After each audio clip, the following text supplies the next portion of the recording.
Alden Richards and Mr. Daniel Padilla abay pilit na pinagsasabong ng mga netizen dahil sa pangyayaring ito. But before that, if you haven't subscribed yet to my YouTube channel, please don't forget to like, share, and subscribe at hit mo na rin ang notification bell for more showbiz updates.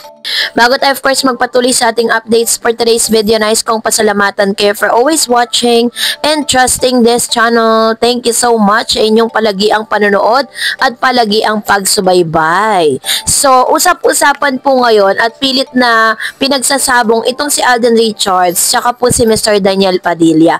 Ayon sa ulat ng Abante Tonight noong July 22, 2025, parehong nag-show ang mga sikat na bituin na sina Daniel Padilla at Alden Richards sa London. Sabay silang umakyat sa isla ng kanilang kasikatan, nagbigay aliw ng kanya-kanyang talento at dinumog ng fans sa kanilang mga pagtatanghal.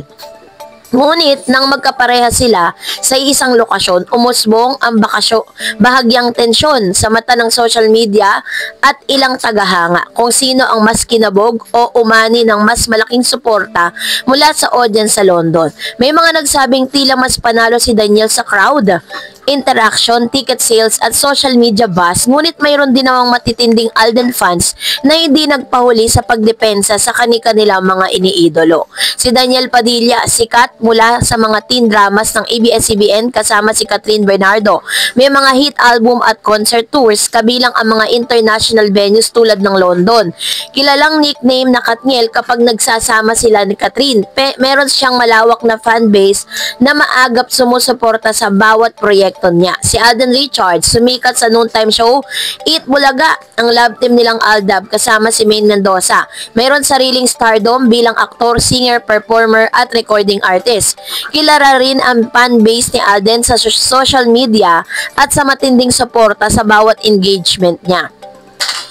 So, ang kinabog na usapin, kasi yung talagang pinag-uusapan ngayon Pagdating po sa ticket sales at crowd engagement, may ilang netizen na may video at larawan sa social media na tila mas marami ang pumunta sa show ni Daniel. May nagbigay diin na mas abala ang crowd sa bawat kanta at interaction ni Daniel. So, balit, posible ring may overlap sa oras ng performance. Hindi sila sabay nagsimula, kaya nagiging mahirap talagang sabihin kung alin ang mas panalo base sa isang metrics lamang.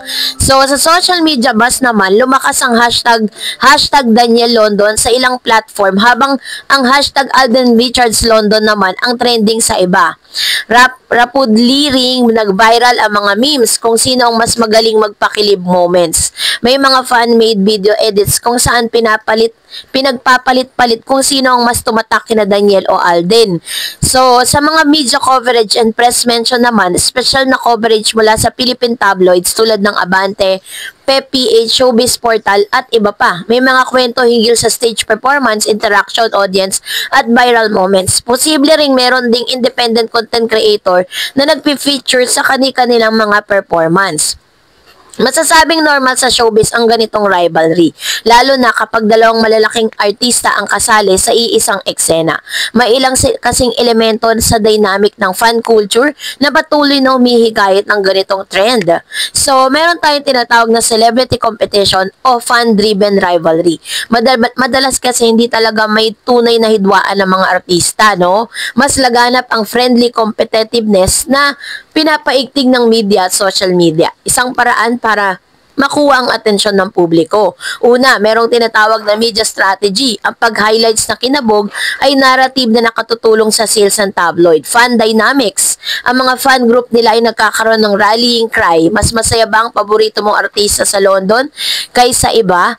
And of course, syempre po, ang dami pong mga talaga namang nagkalat po, no. Sa aking pananaw, hindi totoong may kinabog dito. Isang masayang fan-driven banter sa pagitan ng supporters sina Daniel Padilla at Alden Richards at ilang opinyon kung mahalagang isipin. Hindi ito karibalang may malalim na galit, kundi isang marketing at entertainment strategy. Nararanasan ng parehong natuwa ni Daniel at Alden sa natugumpay nila sa London. Mas malaki ang relasyon nila ngayon sa international na audience. Mas kapaki-pakinabang ang pagdiwang ng tagumpay kaysa pagharap. Sa Isa itong hakbang para ipakita sa mundo na may malakas na Filipino presence sa entertainment scene ng London. Kung tatanungin ko, mas makakabuti kung gamitin ang bus na ito bilang pagkakataon para mag-collab. Imagine, concert tour ni Daniel at Alden, pagtulungan sa charity event sa awareness campaign, o kaya naman simulan din nila yung solidong cultural exchange program or pagbabalik ng Filipino pride sa ibang bansa.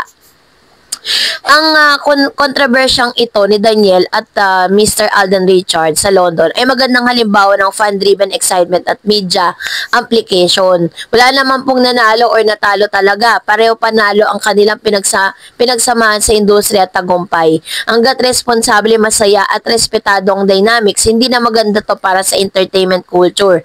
Mas matindi pa ang maaari nilang makamit kung magtutulungan kaysa maghati, lalo na sa international stage.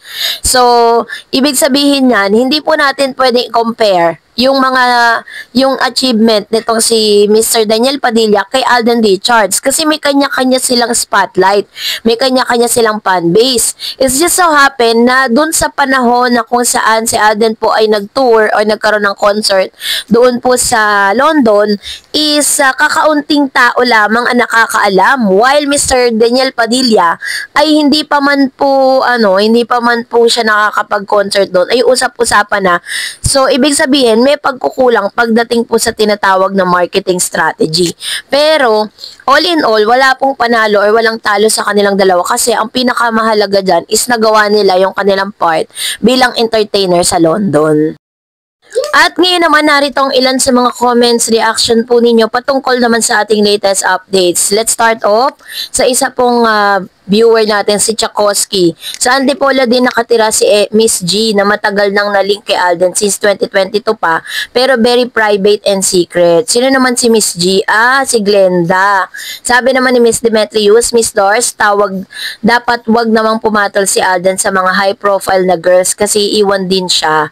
Yan, ulit, pag nagpasikat siya ng gusto. By the way, si Dasori parang may something sila ni Tisoy at dating daw niya ngayon pero hindi niya nire-reveal ang guy. What? So matagal na pong issue talaga yun si Dasori pero parang wala naman. Sabi ni Miss Annalyn Bernardo, madali lang bang makalimutan ang isang Catherine Bernardo ng isang Alden Richards Polkerson Jr.?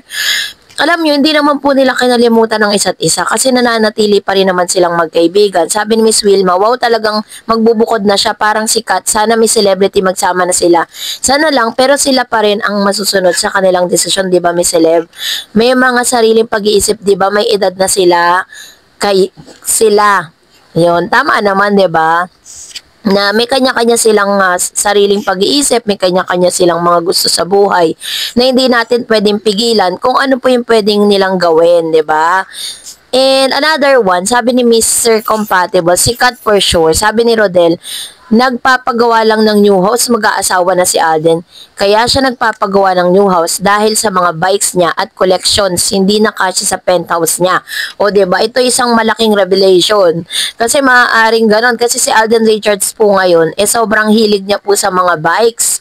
Yun talaga yung kinaaadikan niya ngayon. Yun talaga yung kinahihiligan niya. Biruin po ninyo, milyon ang halaga ng mga bisikleta ni Alden. Sabi ni Miss Arnel, oo nga, mayaman naman siya, kaya na niyang magpamilya. Ang swerte naman ng babae na mapapangasawa ni Tisoy, mabait na, gwapo pa. Ayan. So, ito naman yung kanyang opinion patungkol po dito.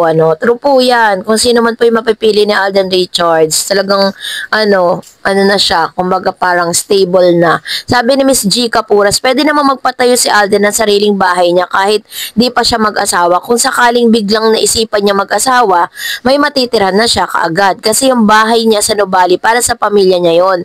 Ito, sarili niya. Kaya okay lang na magpagawa na siya na deserve niya na magkaroon ng bonggang bahay dahil sa pagpapagod niya sa pagtatrabaho. So, yon. So, maraming salamat po sa inyong mga comment. And that's it for today. For more videos and updates, please don't forget to like and subscribe. And please don't forget to follow my Facebook page, Dar Eds TV. God bless everyone.